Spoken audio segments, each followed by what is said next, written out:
Birthday. Most people use it as a break.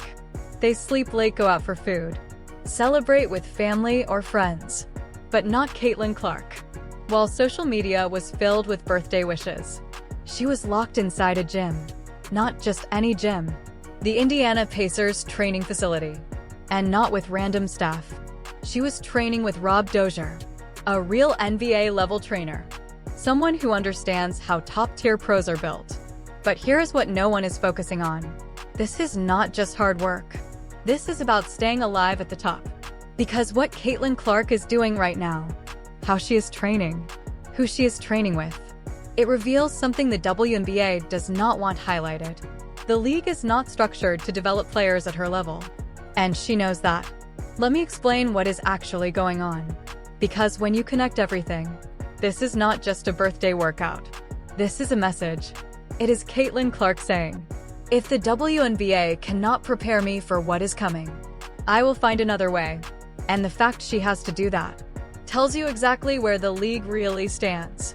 If you think the deeper story matters, hit that like button. It shows we are heading the right way. Because what we are about to break down is bigger than one player working hard. It is about a generational talent, having to build her own system, because the existing one was not ready for her. So here is the situation.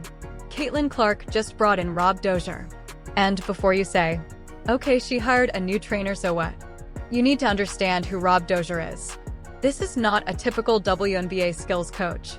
This is someone who has worked with NBA players, with G League programs, with athletes facing elite competition every night. He understands spacing at NBA pace. He understands how to create advantages against defenders who already studied your game. He understands what true pro development looks like. And here is the most important detail. Keith Porter is gone. The trainer she worked with last year. The one who guided her all off-season. Through the strength phase. Through the Iowa to WNBA transition. He is no longer there. And that is not random. Because last year's training plan, even with good intentions, did not prepare Caitlin for reality. Let us talk about last summer. Caitlin added a lot of size. And yes, the advice made sense. Everyone said she needed strength. They said she was too small, that she would get pushed around, that she needed muscle to handle the league. So she followed it. She gained size, added visible arm strength. When photos from her birthday surfaced, people were shocked. She looked like someone living in the weight room, because she basically was. But here is what people avoid saying. That bulking plan caused problems. Not fully, but enough to affect her game. She lost movement. Her shooting rhythm shifted. She was not as smooth off the dribble. And then came the injury. Plantar fasciitis. An injury that often happens when the body carries unfamiliar weight. When movement patterns change. I am not saying the bulk directly caused it, but the timing raises questions. Because when muscle is added too fast, when movement mechanics change, when balance shifts, issues show up, especially for a player whose game relies on speed, direction changes, and explosive first steps. Now look at this season. Caitlin slimmed down again. It is obvious. She looks lighter, more agile, more like the version that dominated college basketball. Not identical physically, but similar in how she moves. And that tells you a lot. It shows she learned from last year. It shows she understood that matching WNBA physicality was not the answer. The answer was to outsmart it. And that is where Rob Dozier matters. Here is something most people miss about elite trainers. It is not about the drills. Every trainer runs the same drills. Catch and shoot, pull-ups, transition finishes, pick and roll reads. The drill itself is not the point. What matters is the environment. On the men's side, this is obvious. Top trainers do not work with one player alone. They bring in other high-level players. They create competition. They add defenders. Real defenders. Not coaches holding pads. Not stationary bodies. Actual players who can pressure you. Who force decisions in real time. And that is exactly what Caitlin is doing now. She is not training solo. She is working with a group. 5 other people involved. That means real rebounding, real passing, real defense. You can run live actions, simulate game situations, make it competitive, and most importantly, make it uncomfortable, because that is what she needs. Not more shots, but smarter shots.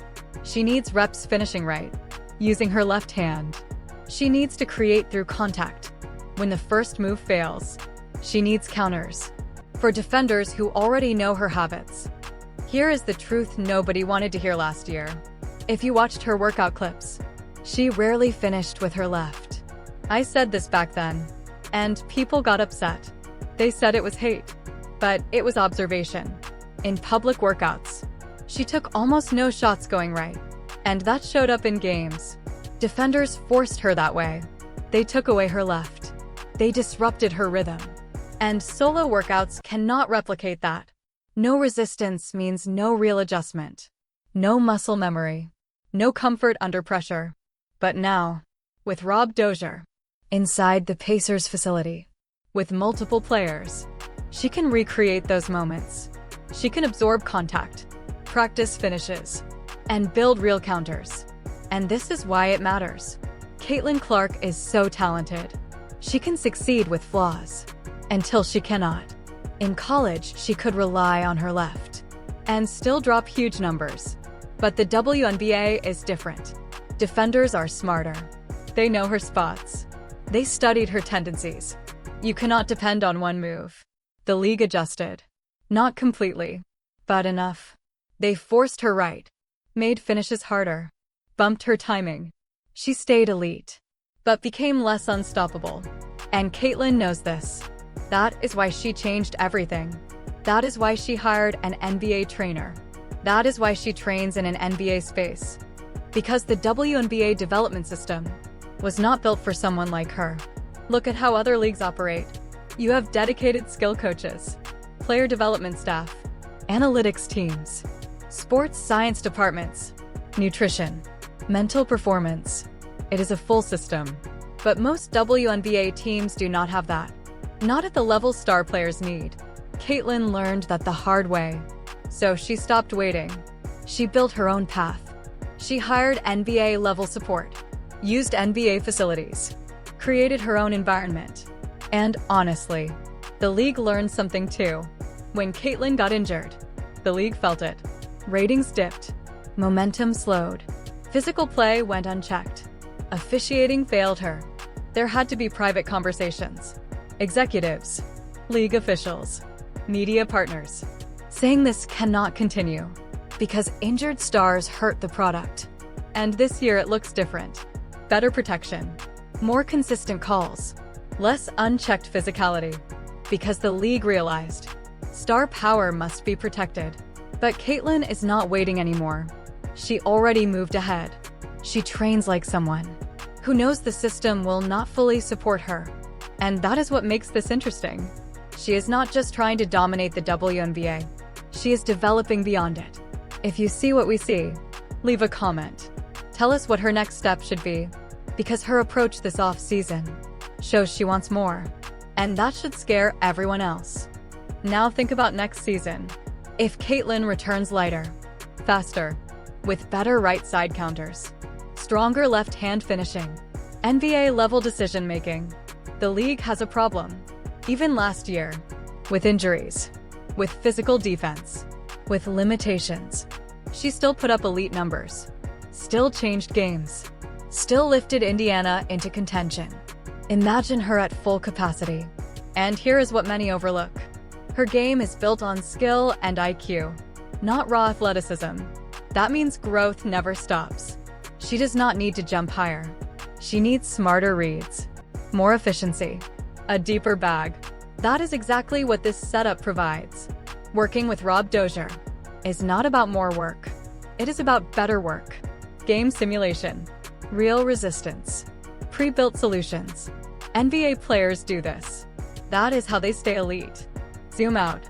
This is bigger than Caitlin Clark. This is what happens when a generational player enters a league that is not prepared. The WNBA never faced this level of hype, pressure, attention, and it struggled. Officiating, scheduling, development. None of it was ready. So Caitlin adapted. She built her own system. And that is a powerful message. Every star should be watching. This is the future. You cannot rely only on teams. You must invest in yourself. Build your own structure. Take control. Now the scary part. Caitlin Clark, with space, rhythm, and elite problem solving, is already dangerous. But Caitlin Clark, with counters, two-way comfort, NBA level preparation, lighter and more mobile. That is different. That is generational. That changes leagues. And the irony, the league that was not ready will benefit the most. Because when Caitlin thrives, everything rises. Viewership, interest, money. But she is not doing this for them. She is doing it for herself. As she should. If you want to follow this journey, subscribe. Turn on notifications. We are tracking every move. Next video, we break down what Indiana must do. Because having talent is one thing. Maximizing it is another. That is the story. Caitlin Clark is rewriting development. And the league is chasing. See you next time.